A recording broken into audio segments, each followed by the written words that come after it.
All right, Ninjas, in this video, we are going to talk about the neuroanatomy of the pons. So let's go ahead and get started.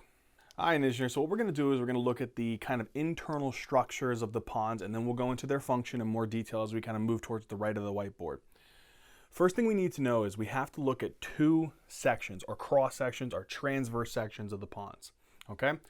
One is going to be here on the left. It's going to be at the trigeminal nerve level, okay? Particularly at the level of the trigeminal motor nucleus. The one on the right is going to be at the level of the facial nerve or the abducens nerve, okay? Let me give you guys a little orientation on that. So if I draw like a little mini diagram here, here's my cerebrum, right? Midbrain, pons, medulla, and then I have my spinal cord. Here's going to be the cerebellum, right? The pons, you have a particular level here, right?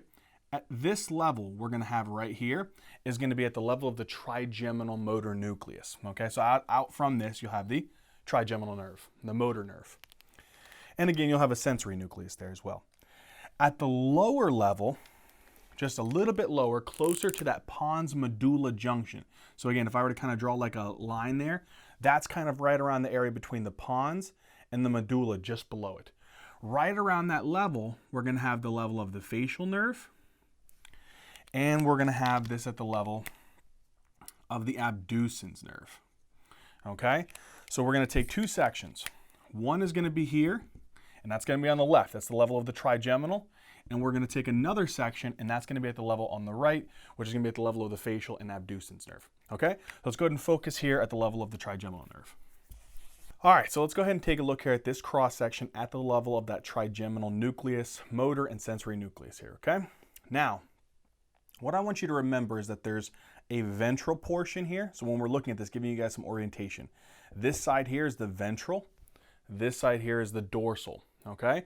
Or another way that we can say it is anterior and posterior, okay?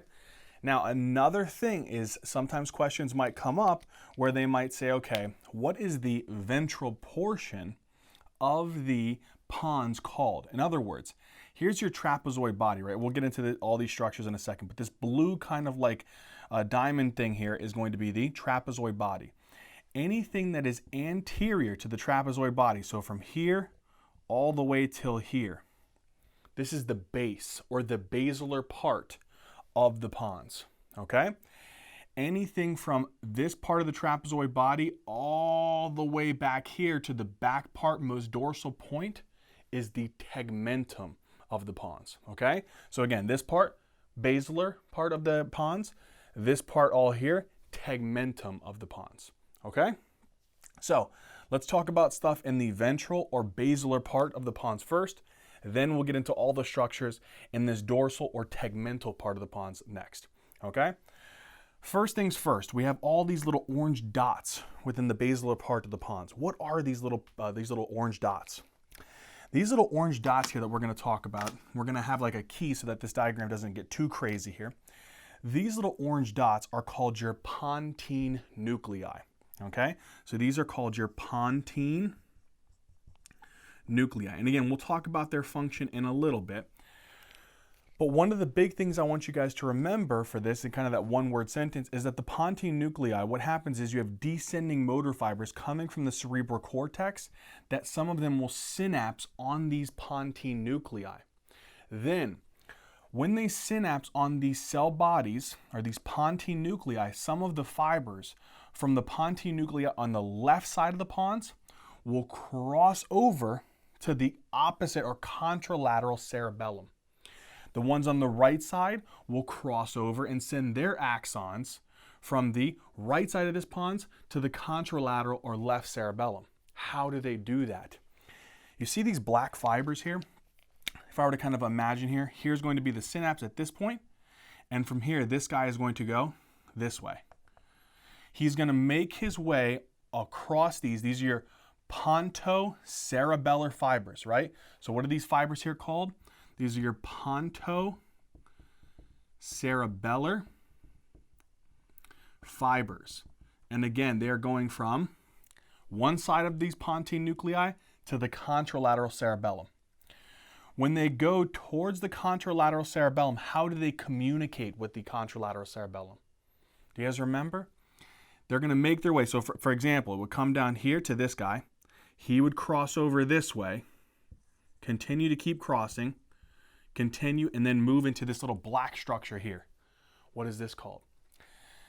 These are called your middle cerebellar peduncles. Okay, so you have middle cerebellar peduncles. And again, we already talked about these when we talked about the midbrain. Those are the superior cerebellar peduncles. If we're at the pons, it's the middle cerebellar peduncles. And if we're at the level of the medulla, it's the inferior cerebellar peduncles. So again, what I want you to remember, in the basilar part, Pontine nuclei receive their information coming from descending motor pathways from the cortex to the Pontine nuclei. When they synapse on the Pontine nuclei, these Pontine nuclei will send their axons to the contralateral cerebellum via the pontocerebellar fibers. These pontocerebellar fibers will then move into the middle cerebral peduncles, which will connect them to the contralateral cerebellum. That's it. That should make perfect sense now, okay? All right, we covered the basilar part. We're almost home.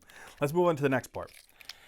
If we covered the basilar part, let's go into this tegmental part. What did we say the tegmental part has right here at this portion? What did we say that was before? That's the trapezoid body. Okay, so this is the trapezoid body. And we'll talk about what that is in more detail later. What I want you to know, and that one kind of line sentence is, the trapezoid body is where the cochlear fibers, okay, so the fibers that are coming from the cochlear nuclei, they cross and they move up into what's called the lateral luminiscus. We talked about that in the midbrain, okay? So the trapezoid body is going to be these kind of like crossing of the cochlear fibers, or we call them the acoustic striae. We'll get into more detail on that. I just want you to know that this is basically where the crossing of the auditory pathway is, okay? Now, let's go a little bit farther back. We go a little bit more dorsal into the tegmentum, and we have these purple structures. And we're going to cover them on one side, but we're going to move from medial all the way out to lateral, okay? So what are these structures as we go from medial all the way out to lateral? So this would be the most medial portion here, and this will be the most lateral portion. The most medial is the medial luminiscus.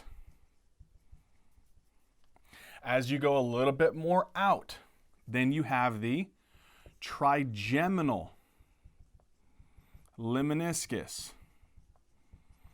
As you move a little bit more out, you have the spinal luminiscus. And as you move all the way out to the lateral part, you have the lateral luminiscus. Okay? We talked about these in great detail in the midbrain video. Super quick little thing. Medial luminiscus carries sensory information from the dorsal column, proprioception, fine discriminative touch, vibrations. The trigeminal luminiscus is carrying touch, pain, temperature, proprioception, pressure sensations from the face. The spinal luminiscus is carrying pain, temperature, pressure, crude touch from the from the neck all the way down, okay? And then the last one is the lateral luminiscus. And again, what do we say would happen from here? Just to kind of put this in perspective, there's a little bit of these fibers here. Remember the trapezoid body? Some of these fibers will cross over and move into the lateral luminiscus. And we'll talk about where they come from. This will make more sense, but they do come here into the lateral luminiscus. That son of a gun, that's carrying hearing, okay? Sensory information from the inner ear, okay? Particularly from the cochlea. All right, so let's move a little bit more back, but again, let's hit these kind of blue structures here, then we'll work our way back to the midline, okay? So we already hit medial luminiscus, we hit the trigeminal, we hit spinal, we hit lateral luminiscus. What's these blue structures here on the outer parts? This blue kind of like structures here are actually ascending fibers. And these ascending fibers are a part of your ventral spinocerebellar. Ooh. Spinocerebellar tract. And that is an ascending tract. Okay, so it's carrying kind of these proprioceptive information, which is position sense from your muscles, your tendons, your joints, right? it's going to be sending that information to the cerebellum.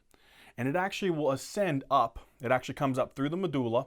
It comes up through the pons, and it comes up all the way up to the midbrain and moves in via the superior cerebellar peduncles into the cerebellum.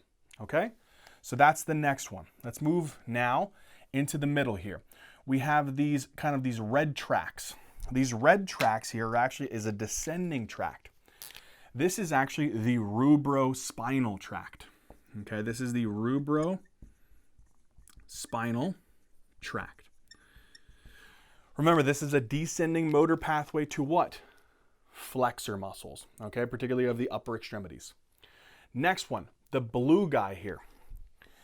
This blue guy here is actually the tectospinal tract.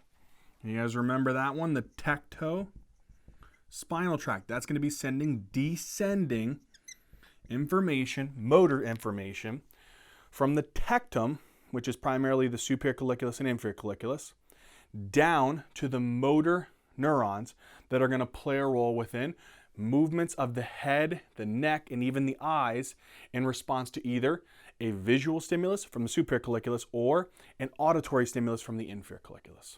Okay? All right, let's move a little bit dorsal in the tegmental part of the pons, right? So we hit rubrospinal, we hit tectospinal. What's this bad son of a gun? This guy right here is your medial longitudinal fasciculus. All right, so what is this guy here? If we come down here, just use our key here. This is the medial longitudinal fasciculus. You guys remember what that son of a gun connects? Remember, this is basically coming from the sixth nerve, the abducens nerve, crossing over and connecting the third and fourth nerve, oculomotor and trochlear nerve. Right? So it's basically an ascending tract that connects what three cranial nerves? Third, fourth, sixth cranial nerves. And it helps with basically conjugating our eye movements, making sure that they're coordinated. Okay? So that's the medial longitudinal fasciculus. Okay, this actually very common, important thing to remember because this can get damaged in patients with multiple sclerosis. We'll talk about that when we talk about multiple sclerosis, but it can lead to what's called internuclear ophthalmoplegia whenever this can be damaged, okay? Last thing here that we're going to talk about, then we'll kind of talk about these couple last structures here. Okay, you got this red nucleus here and this green nucleus. Again, what do we say we're at the level of? The trigeminal nucleus, right? The trigeminal motor nucleus and the trigeminal sensory nucleus. Okay, so again, this red structure here is the trigeminal motor nucleus. The green one there is the trigeminal sensory nucleus. So let's come down here, write that, and get right on our key here, right? So the red one is the motor nucleus of the trigeminal nerve, of cranial nerve 5. If you guys watched our videos on each individual cranial nerve, we go into a lot more detail on the trigeminal nerve and how this is basically supplying the structures of the first pharyngeal arch. Does that sound familiar? These are a part of your special visceral efferent fibers, right? And that's supplying those muscles of mastication. We'll talk about those in more detail later. The medial pterygoids, lateral pterygoids, masseter, temporalis, all those bad boys. So again, that's what his responsibility is for, okay? The green guy is actually going to be the sensory nucleus. Now, we're at the level of the pons, right? So because we're at the level of the pons, this sensory nucleus is actually referred to as the central or principal Pontine Nucleus of the trigeminal nerve. So again, technically the sensory nucleus, since we're at the level of the pons, and particularly right at the level of the trigeminal motor nucleus, this is called the central or principal Pontine Nucleus of cranial nerve 5 or the trigeminal nerve. Okay?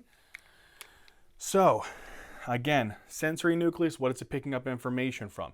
It's picking up information, and we'll talk about this in more detail later, basically sensations from the face. Okay, and we'll get into more detail on that, and if you guys want to know all about all these different fibers and nerves related to the trigeminal nerve, go watch our video. We have a specific video on the trigeminal nerve, okay? All right, so that covers all the internal structures at this point of the tegmentum. Let's go a little bit farther back. Okay, what do we have next? All right, you see this guy here, big fluid-filled cavity. You know what this big fluid-filled cavity is called?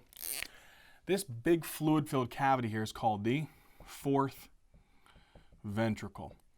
And the fourth ventricle is a fluid-filled cavity filled with cerebrospinal fluid, and it's basically going to receive this fluid from the above cerebral aqueduct. So in the midbrain, you have the cerebral aqueduct, fluid drains down into the fourth ventricle.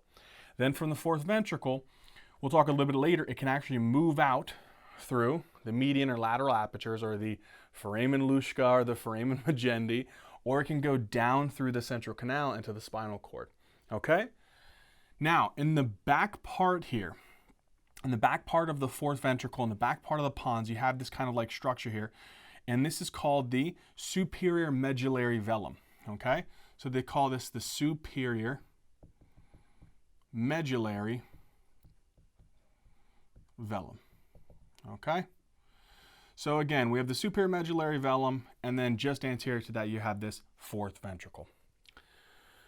Last thing is you have a tiny piece, a tiny little piece of the superior cerebellar peduncles and the dorsal part of the pons. A tiny little piece of that. So again, remember, what do we have back here? In this most dorsal part, a tiny little piece of the superior cerebellar peduncles. Okay, you'll see this a lot in books where they'll have this. Again, I want you to remember that the main connection between the superior cerebellar peduncles is between the cerebellum and the midbrain. Middle is between the cerebellum and the pons, and inferior is between the cerebellum and the medulla. But again, for sense of anatomy, there is superior cerebellar peduncles, a tiny little piece of them, in this dorsal part of the pons tegmentum. Okay? All right, that covers the cross-section at the level of the trigeminal, motor, and sensory nucleus. Let's now move on to the level of the facial and abducens. All right, so now we're going to take a look at the cross-section of the pons, right? But this is going to be at the level of the abducens and facial nerve, okay? Sometimes people will just even say this is the level of the facialcolliculus, and I'll explain what that means in just a second, okay? So again, giving you guys some anatomical orientation. This is the ventral. This is the posterior or dorsal portion. So again, ventral, anterior, posterior, dorsal portion. Again, giving you guys those terms. This part here, anterior to the trapezoid body, all the way to the most ventral portion, this is the base or the basilar part of the pons. Anything from the trapezoid body all the way back here, this is the tegmentum of the pons. Okay? A lot of this should be review. Okay? So we'll annotate. We won't write everything down. What is these guys going to be here? In the actual basilar part, this is your Pontine nuclei. I'm just going to put PN here, right? So PN, Pontine nuclei. What are these guys that are going to move in the contralateral direction? So again, if the descending fibers are coming down from the cortex to the Pontine nuclei, these Pontine nuclei are going to send fibers in the contralateral direction. What are these called? Pontocerebellar fibers. These pontocerebellar fibers will move in towards the direction of the contralateral cerebellum via the middle cerebellar peduncles. And again, same thing. If I have descending fibers coming to this Pontine nuclei, it's going to send its information via these pontocerebellar fibers to the contralateral cerebellum via what structure? We already hit it. It's the middle cerebellar peduncles. Okay, Pontine nuclei, pontocerebellar fibers, middle cerebellar peduncles pretty much make up the basilar part. Work our way backwards into the tegmentum. We already hit this before. This is your trapezoid body. All right, some of these structures here, after we go from the trapezoid body, we work our way back. Some of these structures should be the same here, right? So this purple guy in the medial portion is the medial luminiscus. Work our way out. You would think, oh, that's the trigeminal luminiscus because that was the one before. Not really. We'll talk about why in a second. What's the next one as you go a little bit more laterally? That is the spinal luminiscus. And you guys might be wondering, well, isn't there supposed to be a lateral luminiscus? Not yet. Remember, we're at a lower level. We're at the facialcolliculus level. The lateral luminiscus hasn't formed. But if you guys remember, what forms the lateral luminiscus? Remember, fibers from the cochlear nuclei will cross via the trapezoid body and come up as the lateral luminiscus. Cochlear nuclei from this side will cross over and become the lateral luminiscus. Okay? So we haven't formed the lateral luminiscus yet, but we have the medial luminiscus and the spinal luminiscus. Okay, work our way out a little bit more. What was after the lateral luminiscus? Do you guys remember? That was your ventral spinocerebellar tract. Again, that was carrying that proprioceptive information from, again, your muscle tendons, your joints, your capsule within the ligaments, right? All of those different things. And then these are going to be coming up to the superior cerebellar peduncles. All right, let's now work our way a little bit more back. Okay, let's hit these guys, and we'll come back to these in just a second. So we're going to come here to this kind of maroon colored guys here. These maroon colored guys, there's two parts of it, right? The ones that looks like the nuclei, this is going to be the spinal nucleus of the trigeminal nerve. Let's write that down. So this nucleus part, okay, this guy here, this is your spinal nucleus of cranial nerve 5, or the trigeminal nerve. And we'll explain this in a little bit. The spinal nucleus extends from the lower part of the pons all the way down into the medulla, even a little bit into the portion of the spinal cord. Okay? The other one is going to be the trigeminal thalamic tract, or part of the trigeminal luminiscus. So we're going to put here part of the trigeminal luminiscus. We're having some fibers coming off from the spinal nucleus that will move as the trigeminal thalamic tract, or the trigeminal luminiscus, that will move up into the upper level of the pons, which we had in the previous section. Okay? All right, we covered that bad boy. Now, we're going to talk about what else this thing does in just a second, because you'll see that this is connected to something else. There's this long axon coming off. I'll explain in a second. Let's now move into this next component here. Okay, I want to circle something here, okay? I'm going to circle all of this. I'm going to put like kind of a dotted line here. All of these nuclei that are surrounded by this dotted line are a part of the facial nerve, okay? They're all connected through multiple different sensory and motor systems. If you guys want more detail on this, go watch it in our video on the facial nerve. What I'm going to do for right now is give you a little bit explanation on this.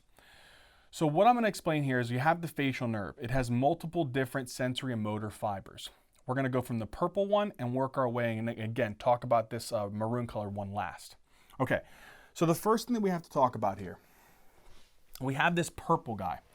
This purple nucleus with its axons that are going to be coming around, this is a part of the facial nerve.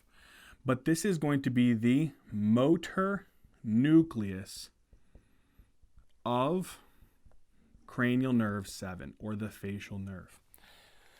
Give you guys a little bit of information about that. Remember the facial nerve, the motor nucleus, it supplies the muscles of facial expression. And again, if you guys remember, I had all those branches, right? So you have the temporal branch, you have the zygomatic branch, you have the buccal branch, you have the marginal mandibular branch, you have the cervical branch.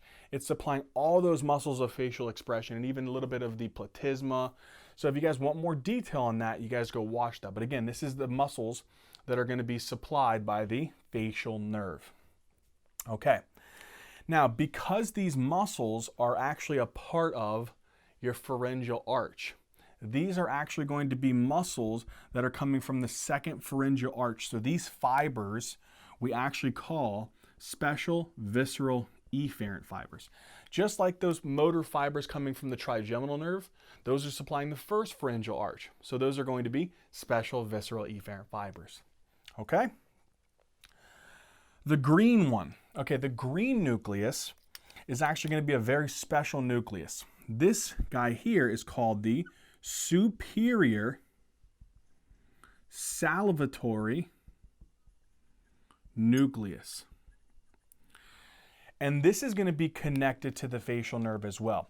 Now, the superior salivatory nucleus, this is going to have its axons, its fibers, and these are going to be parasympathetic fibers. parasympathetic fibers going to the lacrimal glands, going to your palatine glands, going to your salivary glands. So they play a role in lacrimation, nasal secretions, and salivation. So these are parasympathetic nervous system fibers, but they're actually called general, visceral, efferent fibers of that facial nerve. Okay, go next one, the black nucleus here with its axons here. This is actually going to be a very special nucleus called the nucleus of tractus solitarius, right? It's cool to say that one. The nucleus of tractus solitarius. This guy here is actually going to be picking up sensory information from the anterior 2/3 of the tongue. Taste. So that is actually a special kind of sensory system, right? So these fibers are coming from the tongue, anterior 2/3 of the tongue. They're picking up taste or gustation, and they're coming back to the pons. So these are special visceral afferent fibers. Okay? So far we have muscles, we have salivation, lacrimation, and nasal secretions.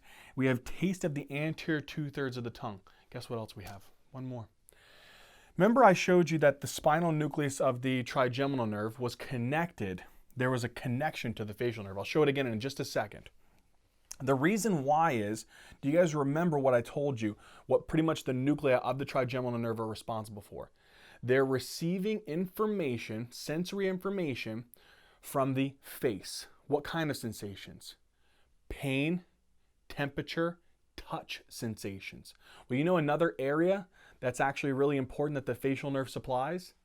It supplies the middle and external ear and even the tympanic membrane.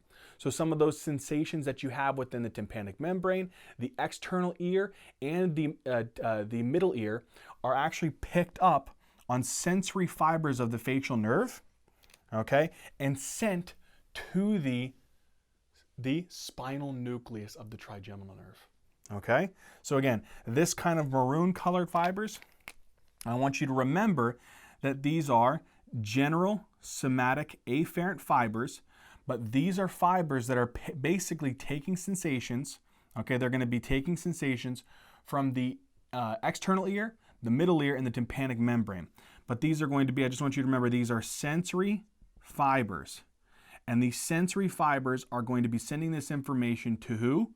To that spinal nucleus of cranial nerve 5. Let me give you just a tiny explanation of that. So if you look here, let's just say that we take this part of the diagram. Let's say here is going to be picking up the sensations from the external ear, your tympanic membrane. These sensations will be picked up via the sensory fibers of the facial nerve. What kind of fibers? General somatic afferent fibers. They'll be traveling down this nerve, and as they travel towards what portion? Where are they going? To that spinal nucleus of the trigeminal nerve. Okay? So again, that's what I want you to remember. They're picking up, the spinal nucleus of the trigeminal nerve is receiving sensations, obviously pain, temperature, touch, pressure, even a teensy bit of proprioception from the face, but also from that external ear, tympanic membrane, and a little bit of the middle ear. All right, sweet deal. Let's move on to the next part, okay? So we covered the facial nerve. Okay, what's this guy here that it's wrapping around? And we'll talk about what that little wrap around is called here because it produces a little depression in the back of the fourth ventricle. But let's talk about this nerve first. So we already covered the facial nerve and how it wraps around this nerve. What is that guy called?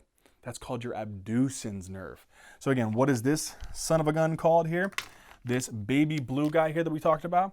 This is your abducens nerve. And thank the Lord, the abducens nerve only has one fiber, okay? So again, this is your cranial nerve 6, and it only contains motor fibers, okay?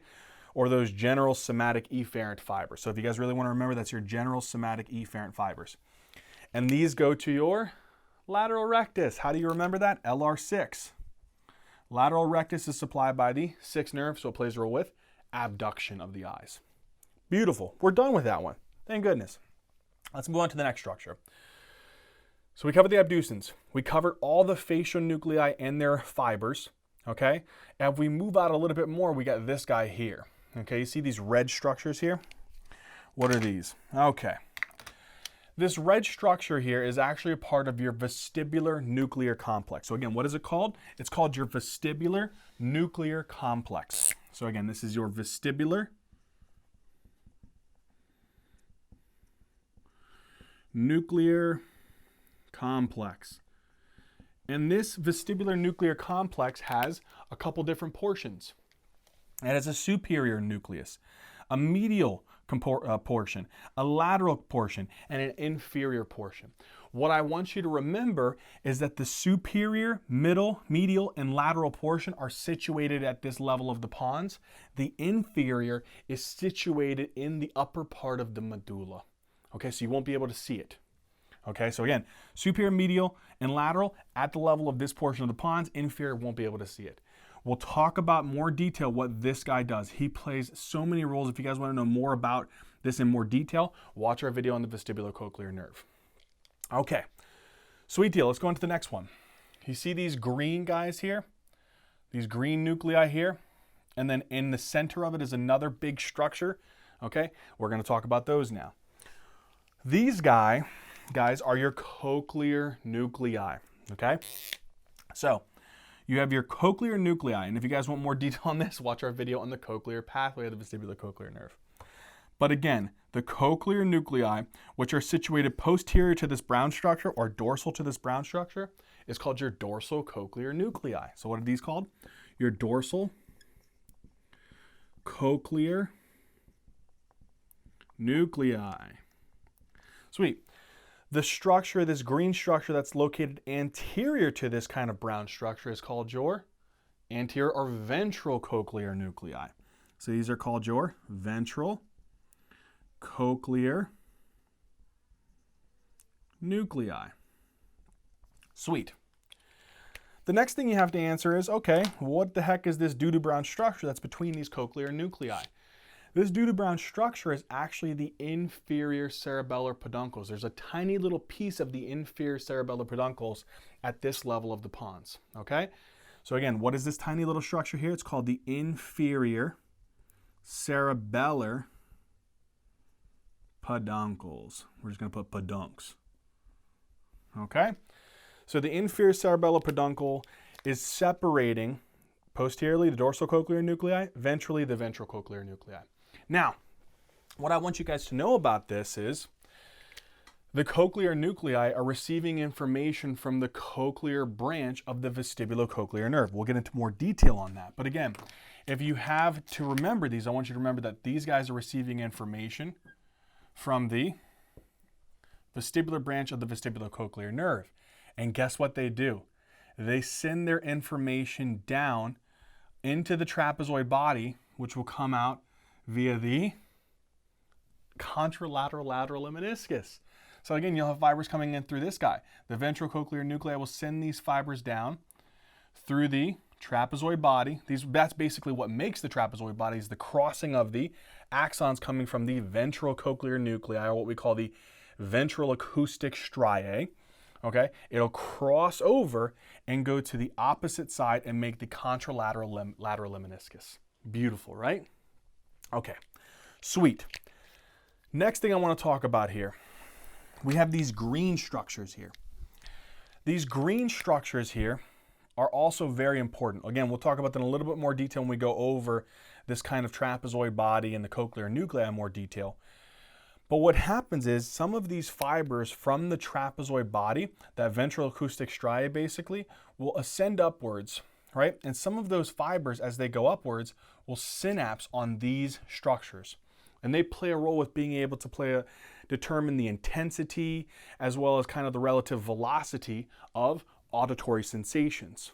What are these guys called? These green guys here, which we're going to kind of annotate here, these are called your superior Olivary complex or nucleus. So this is called the superior Olivary nucleus. Okay, so they play a role with the relative intensity, timing, velocity of auditory sensations, and they're a very important component of that auditory pathway. We'll get into more detail on that in a little bit. What else do we have? We have these guys, remember these? Rubrospinal tract, descending motor pathway to the flexors. Tectospinal tract, helps with reflexive movements of the head and the eyes. And the medial longitudinal fasciculus, which is the connection between the 6th, the 3rd, and the 4th cranial nerves. Move a little bit back. Remember I told you that there was a thing called the facialcolliculus. And basically what that is whenever the facial nerve, where we have it here, it kind of rolls around the 6th nerve, it puts a little depression into this portion of the 4th ventricle. So what is this structure here? Again, we still have the 4th ventricle, but there's a little depression on both sides here. What are those little divots called?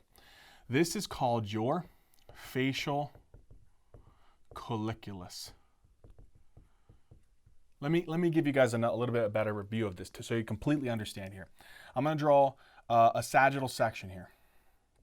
Okay, so here's your midbrain, here's your pons, here's your medulla, and here's your spinal cord, right? And then here's your cerebellum. And then what we'll do here is we'll draw a little thing there for the 4th ventricle. Again, to explain it like this, here's your 6th nerve, your abducens. We'll put here in black here. This is your facial nerve nucleus. And again, all of those fibers that are coming from the multiple nuclei, they wrap around, and when they wrap around, they put a little divot into this little 4th ventricle. That little divot, which is formed by the turning of those facial nerve fibers, is called the facialcolliculus. Okay? So that covers all the components within this section of the pons.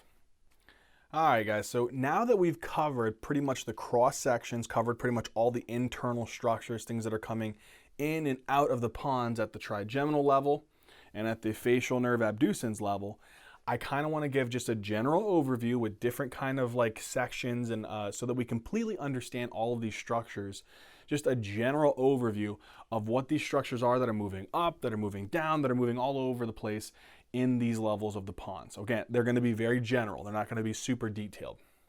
I just want us to get the overall concept. First thing I want us to understand is that the level of the corticopontocerebellar fibers.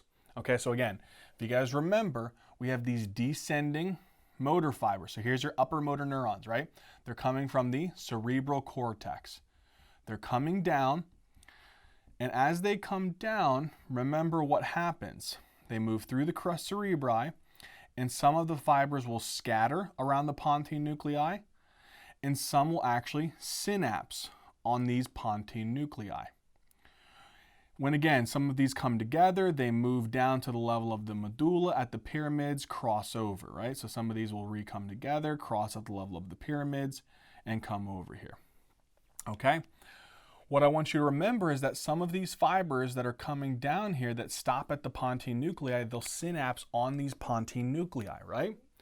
These Pontine nuclei, what did I say?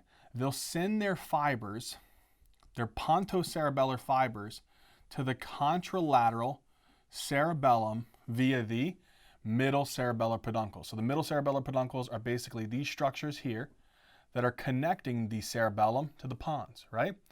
So again, cortex coming down to the Pontine nuclei, synapse on some of those Pontine nuclei. The Pontine nuclei will send their fibers via the pontocerebellar fibers via the middle cerebellar peduncles to the contralateral cerebellum. What is the purpose of this? What will happen is you have a motor plan. Motor plan's coming down to go to the muscles. You perform a movement. Your cerebellum is also going to be receiving sensory information from a bunch of different proprioceptors from those muscles that are firing. Your cerebellum receives that information from all these sensory pathways. It also receives the previous motor plan that came down from the cortex. It takes all that information, sifts through it, and then guess what it'll do? It'll send that information back up to the cerebral cortex and say, hey, I took into consideration the movement that you had planned. I received all the sensory information from the muscles, the tendons, the joint capsules. I put it all together, came up with the next perfect motor plan. Here's what you need to do. Isn't that cool?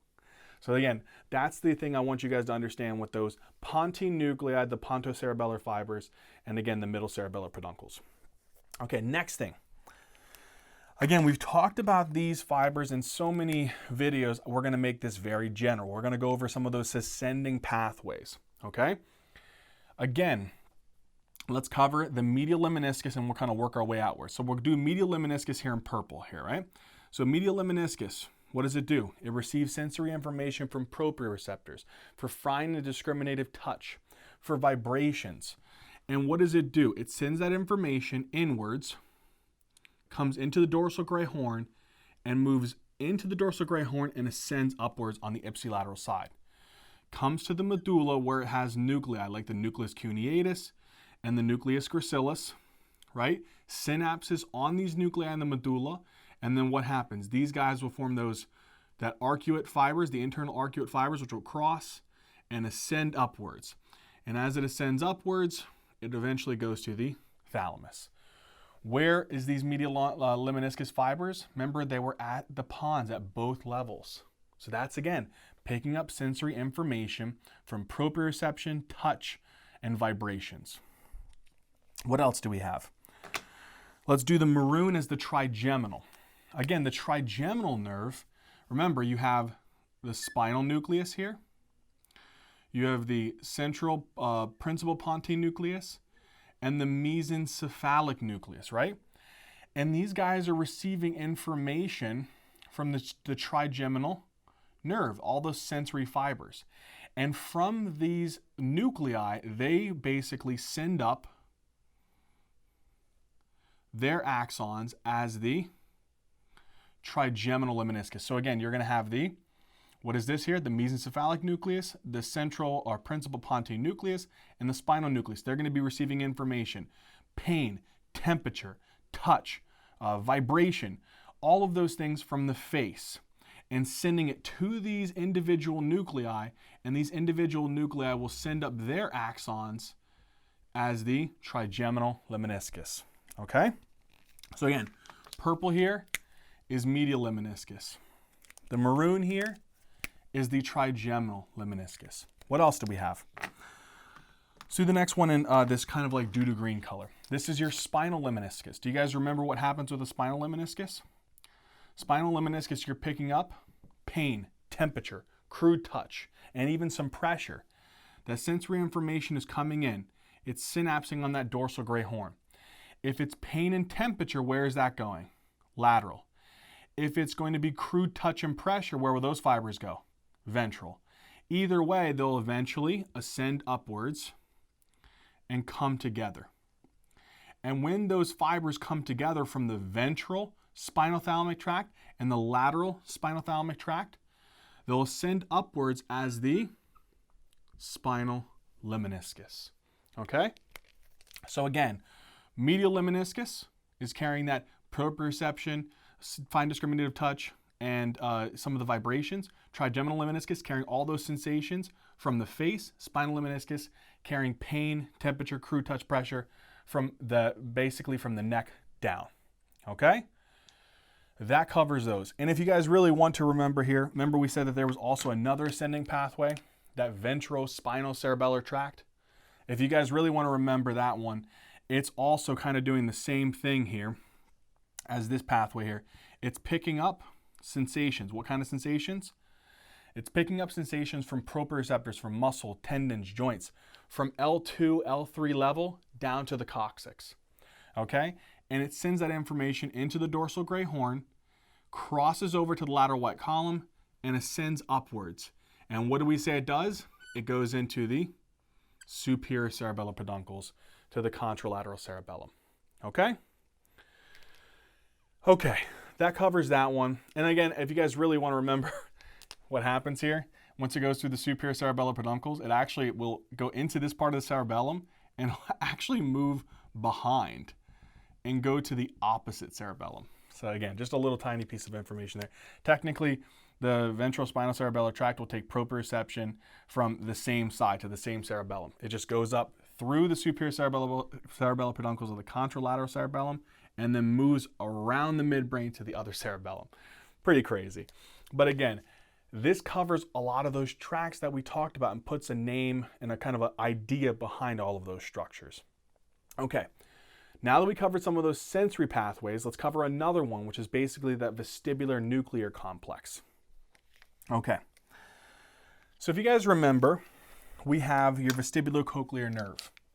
Remember, the vestibulocochlear nerve is going to be receiving information from your ears, right? Particularly from the inner ear. So it's going to be coming from that cristae ampullaris and the vestibule, right? And what happens is that information will come in, and when it comes in, it'll actually move over here and synapse on these vestibular nuclear complex. So again, this is coming from your inner ear, okay? Picking up your dynamic and kind of static equilibrium. Okay, so movements of your head, up and down movements, all that stuff.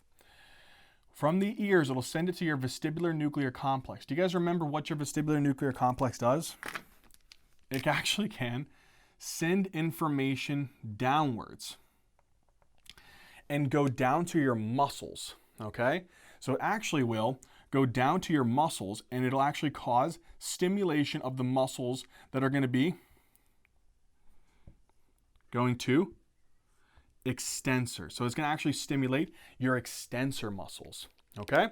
And that's called your vestibulospinal tract. And I just want you to remember that's going to your extensor muscles, okay, your anti-gravity muscles. That's one thing. So it helps you to kind of keep your balance and your posture whenever there is this movement, okay?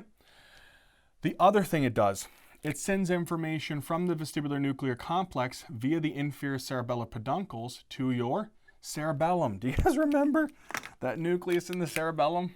This was called that vestigial nucleus, right? Or the juxta-restiform body that you have the connection between. This helps us to maintain, again, a dynamic equilibrium. Again, cerebellum wants to receive all kinds of sensations because it is important for posture, for balance, for coordination. Vestibular nuclear complex also does what else? It sends a stimulus to the contralateral sixth nerve. Then that contralateral sixth nerve, guess what he does? Let's do this in a different color. Let's do it in green. This sixth nerve will send information upwards to the contralateral third nerve and fourth nerve. So again, you're going to have 3, 4, 6. You're going to have vestibular nuclear complex stimulates the contralateral sixth nerve. The contralateral sixth nerve will then move over and stimulate the contralateral third and fourth nerve nucleus. Guess what this structure is called? The medial longitudinal fasciculus. And we saw that at both sections. Okay? So we've already covered the vestibular nucleus, we covered the medial longitudinal fasciculus, and we already talked about the abducens nerve. Okay? That covers some of that structure. Now let's move on to the next thing here, which is coming down here to talk about the cochlear pathway. All right, so we talked about the vestibular nuclear complex. We reviewed the medial longitudinal fasciculus. Let's now talk about these cochlear nuclei, okay? And the superior olivary nucleus, which we said we'd talk about. Remember, coming from the cochlea, again, the vestibular cochlear complex is connecting between the vestibule, right? The cristae ampullaris, so your inner ear, playing a role with dynamic and static equilibrium. The cochlea, on the other hand, is taking information for auditory sensation, hearing, okay? Nothing to do with equilibrium. These cochlear fibers that are part of the vestibulocochlear nerve will actually synapse, okay, on these cochlear nuclei, which we already talked about, right? And again, you have the cochlear nuclei, which is the dorsal cochlear nuclei here in the back, and the ventral cochlear nuclei here in the front. And again, what separates those is the inferior cerebellar peduncles, right?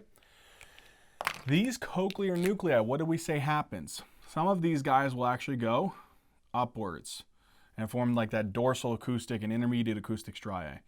But a lot of them from the ventral cochlear nucleus will cross over, and when it crosses over, it'll synapse on that superior olives, right? That superior olivary nucleus. So again, some of these fibers will just cross right over, won't go to the olives, and then some of the ventral acoustic striae fibers will cross over and then stop at those superior olives. Either way, all of that crossing that you have here, all of this is that trapezoid body. That's where all those fibers from the cochlear nuclei, which are moving to the contralateral side whenever they're crossing, that's what's forming that trapezoid body. Then some of these fibers will synapse on the superior olivary nucleus, And the superior olivary nucleus will also give off some fibers that'll move with some of these other fibers coming from the cochlear nuclei that didn't synapse. These guys will come up, and whenever they come up, this structure here that we formed after the trapezoid body, this right here is your lateral luminiscus, okay? And again, if you guys remember, the lateral luminiscus will come up, it's taking auditory information, so it'll actually go all the way to this structure here called the inferior colliculus. And from the inferior colliculus, the brachium of the inferior colliculus will connect to the thalamus, and then from the thalamus, this will send that information to the primary auditory cortex, or remember the superior temporal gyrus or the transverse gyrus of Heschel. That's that auditory information. But again, I wanted to kind of give you an idea. What is the trapezoid body? It's the crossing of the fibers coming from the cochlear nuclei, and the lateral luminiscus is basically taking up, it's the ascending fibers of that auditory pathway moving up through the pons, through the midbrain, terminating at the inferior colliculus.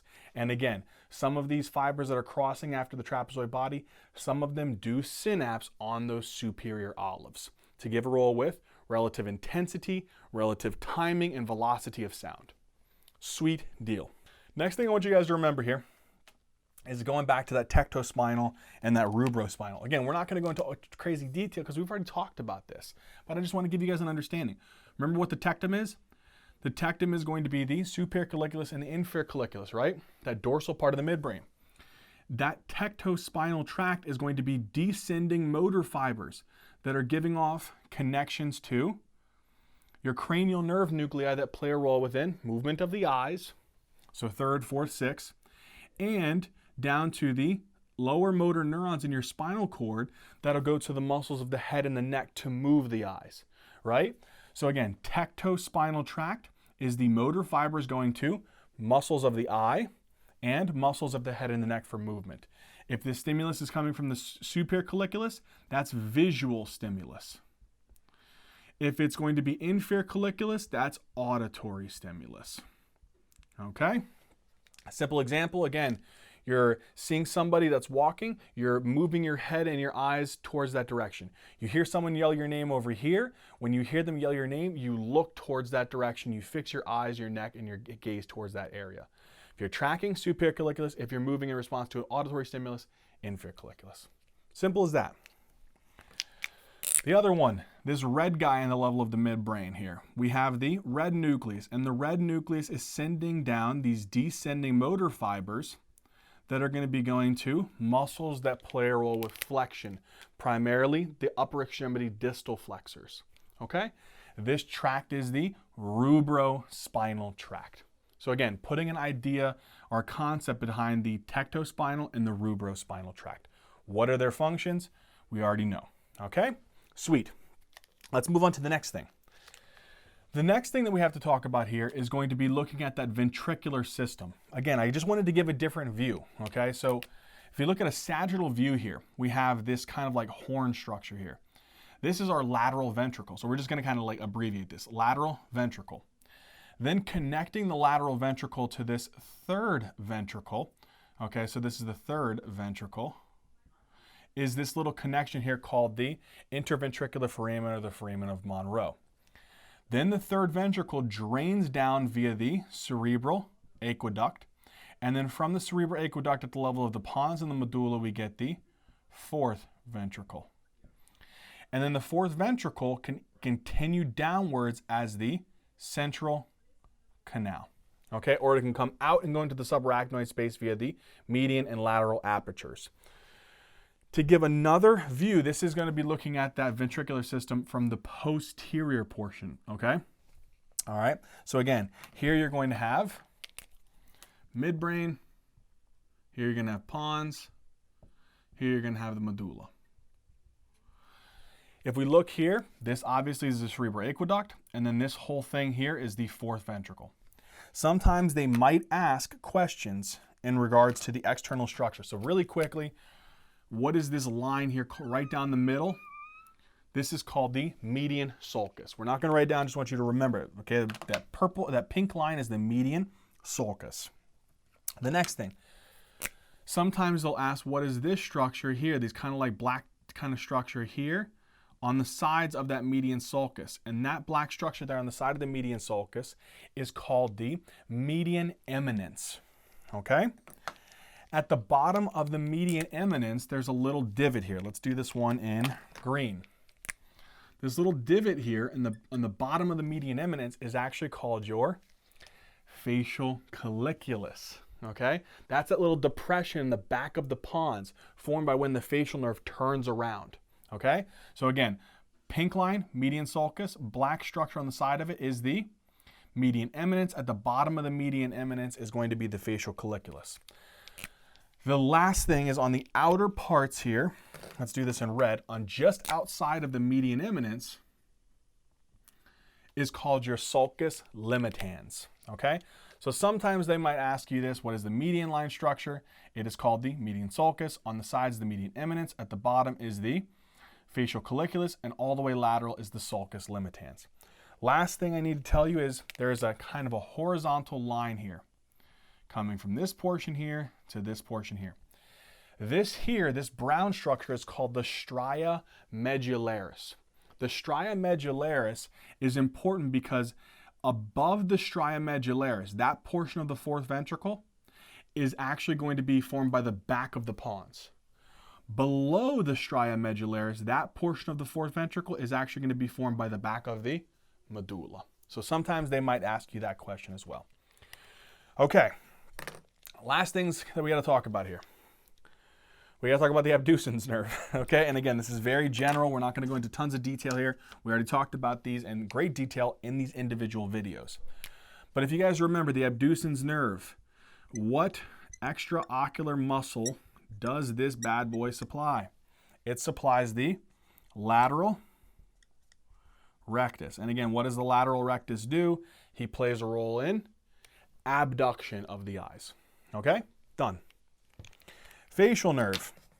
Again, we'll go into more. You can go and watch our video. We go over this in way more detail, but I want you guys to get the basic concept here. What does it do? If you have those fibers, that special visceral efferent fibers, the second pharyngeal arch is supplying all the muscles of facial expression. So it supplies muscles of facial expression. Okay, sweet. Superior salivatory nucleus. What does that guy do? He's taking the actual sensations from where? He's actually sending visceral efferent information to where? To the lacrimal glands, to the nasal glands, and to your salivary glands. Okay? So it's also going to play a role in lacrimation and salivation. Okay, sweet.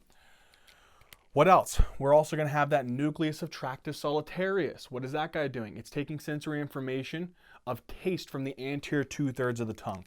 So it's also going to play a role in gustation. What is gustation? Gustation is taste. Okay?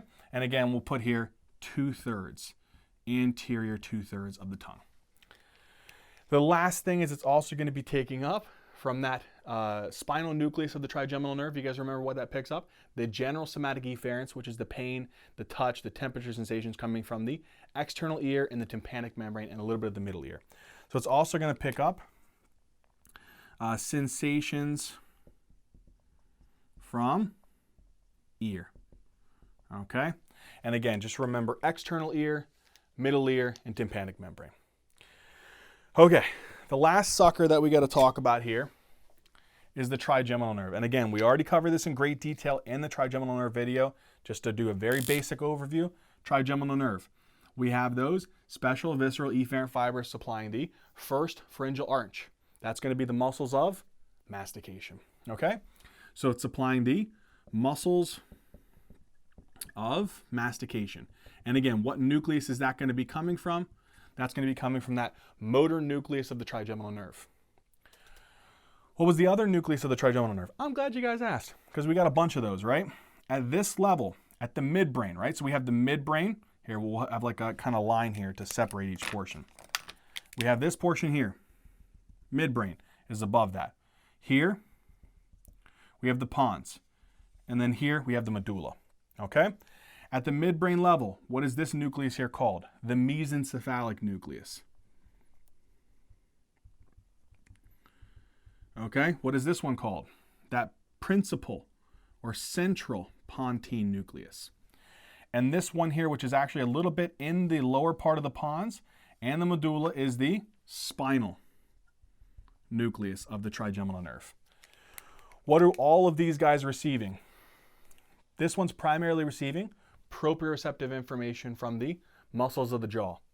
The principal is primarily receiving fine and discriminative touch from the face, a little bit of proprioception. And the spinal nucleus is receiving pain, temperature, touch, pressure, and a teensy bit of proprioception from the face. Easier way to say that is all the sensations of the face. Okay? So sensations of face.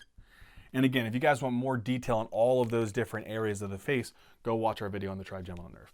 Okay, but that covers all these different parts here. All right, engineers, so in this video, we talk a lot about the pons. I hope it made sense. I hope you guys did enjoy it. If you guys did, please smash that like button, comment down in the comment section, and please subscribe. Guys, thank you if you guys stuck in throughout this entire video. I appreciate it. I hope this helped you guys. Also, if you guys want to get in contact with a little bit more, we have down in the description box links to our Facebook, our Instagram, our Patreon, our GoFundMe, all of that stuff. If you guys want to contact us, we love to hear from you guys. We love you. We thank you for everything you do, Ninja Nerds. And as always, until next time.